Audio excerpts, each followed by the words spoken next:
Hey, it's been a really long day, and I am determined to not let sleep or night get in the way of vlogging about as many films as I can. So, I've been on the metro. I'm actually now at the house and the room I grew up in because my parents and I are going to upstate New York for Thanksgiving.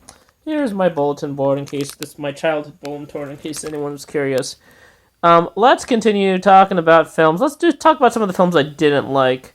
I thought Hotel Mumbai, starring Dev Patel, Armie Hammer, Anuram Pair, I believe, was a film that was a bit too visceral to sort of objectively analyze. I was just left with a sense of tragedy. And I don't believe that's what the film intended. I was actually at a screening of the film where the director and one of the stars was in attendance, and I think they wanted to highlight heroism, but I just sort of saw senseless death, I guess, and it was just a very viscerally tough film to watch. Honey Boy, I actually felt the same way about. Some films are just difficult, and Honey Boy, starring Shia LaBeouf, he wrote that film about his own experiences. I thought, now, I started this YouTube video saying that I want to talk about bad films, but I'm changing direction, because now I started talking about Honey Boy, which I think is a good film, even though it's difficult to watch. You're watching some very, very visceral scenes of child abuse taking place, and it's not easy to digest. I think the hardest thing in television shows is characters facing the same tragedies over and over again, which is why I had trouble watching a film like, or a TV show, like House of Cards or something, where Kevin Spacey and probably his wife get away with awful things every week. So, I mean, at this point, the character that Shia LaBeouf plays, played by Nate Jupo, continually puts himself in a bad situation every week with an abusive dad. I absolutely admire the film. It is so honest, and Shia LaBeouf has been a person who hasn't really intersected with the culture of playing the media's game, in a conventional way. Stars generally pop up out of the ether into the public view every time they have a movie, do some talk shows, do some press, get featured in kind of cookie-cutter profiles. And Shia LaBeouf makes the news in really odd ways. And the media classifies that as star messes up, goes off the rails. When in reality, he's just a human who's learning and being and trying the best he can with the baggage he has, like the rest of us. And again, remember, he was a former Disney star. And I think every time he has messed up in the public spotlight, he's done it with a certain curious and admirable honesty. And this film, and when he did the apology tour, just watching all his movies, he's really got a very interesting artistic sense. And this film is no different. It's him being extremely honest about who he is. He even humanizes his dad. He humanizes the version of him played brilliantly by Lucas Hedges, who is just yelling in frustration at how difficult recovery from his problems is. So I think that's a really solid film. That's a solid film, but not easy to watch. Other films that I didn't love, I'm trying to think.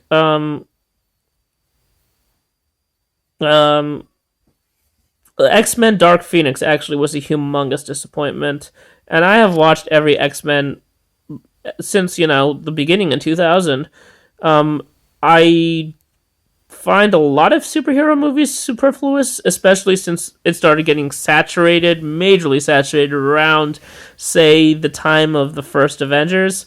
But I grew up on the X-Men cartoon, so I can't resist especially the kind of ensembles and really solid casting and the sort of chess-like action scenes between these guys. And it actually is kind of a very pristine sci-fi vision of the future that's generally a bit more utopian than dystopian.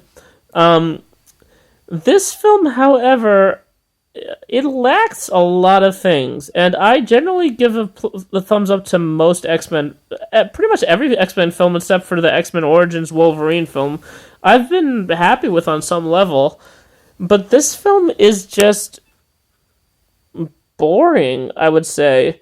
The main villain is Jessica Chastain, who doesn't really have a personality, and you're just fighting, like, putty monsters from, like, the Power Rangers as, like, all the other people. The conflicts, Jennifer Lawrence and Nicholas Hoult, or Mystique and Beast, I guess they're retro-fitting a relationship between the two. I thought it was just a passing sort of crush from one to the other, and they're just brooding. Them and there's like a brooding triangle between Xavier, Mystique, and Beast over who's responsible for, I don't know, it felt just teenage soap opera-ish. It also felt like we jumped quite a bit between Cyclops and Jean being kids and now being kind of young adults cohabitating in an apartment together. I don't know. Not to mention this arc of the Dark Phoenix character kind of becoming uncaged and showing her rage. There's absolutely nothing here that wasn't already there in the film 12 or 13 years ago, X-Men 3. There's not a lot of levity, there's not a lot of significant action scenes, there's virtually no new characters, and pretty much every X-Men film adds some new characters to the mix.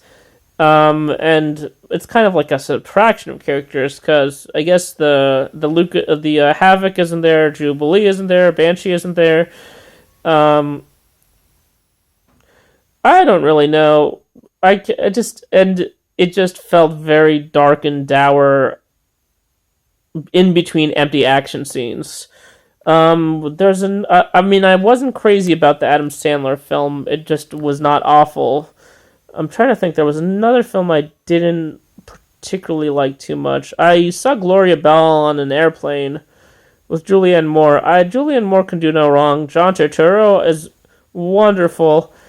I was pretty bored out of my mind, though. I mean, airplane, you're kind of distracted by whatever's out the window and snacks, and, I'm not even sure if I really was paying that close attention. Gloria Bell, I'm trying to think. There is something that I didn't like, and I'm trying to remember what it is. Oh, man. Maybe it's because I'm tired. Because, let's see, Aladdin. I don't know. Okay, I think I'm going to stop here. Maybe there's enough memory in my power to talk about some of the films I did like. Oh, The Hustle. Oh, that's right. I did not like The Hustle. I'm sorry for that gap. People will probably have turned off the thing. Also, I have a very lopsided goatee, I'm noticing. The Hustle. Anne Hathaway and Rebel Wilson are in this one, as well as... Actually, that's pretty much it. No one else is really notable. You probably won't have heard of, like, Nick Woodson, for example. It's an extremely typical film. To watch it so soon after Ocean's 8, for example, which I rather enjoyed, or I would say Now You See Me is a film I saw on TV recently. It is a very typical film that maybe just has the luck of coming out in an overcrowded genre. And I'm not sure if, even though Anne Hathaway is extremely talented, I'm not sure if it's her strong suit to play a woman who's kind of cocky and overconfident. I think maybe The Dark Knight Rises is the limit of this Anne Hathaway kind of persona. It felt like there's a limit of how many twists you can do and continue to maintain dramatic tension in such a film. And I think if I was a bit more engaged in the two characters, the two main characters, there's also a third character named, I believe, Alex Sharp. Um, no, sorry, the actress named Alex Sharp. Man, I'm getting tired. If I was a little bit more engaged in the third character, maybe I would have been somewhere, but I'm not sure. Um, this was a film that was really embarrassingly just kind of uninspired.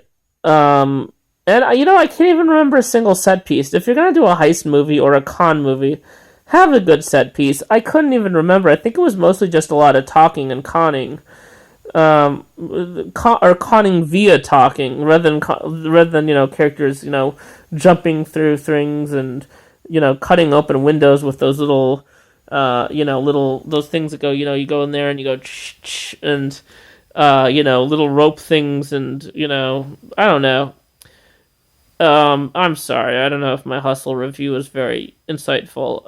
Just avoid it. That's a lot better.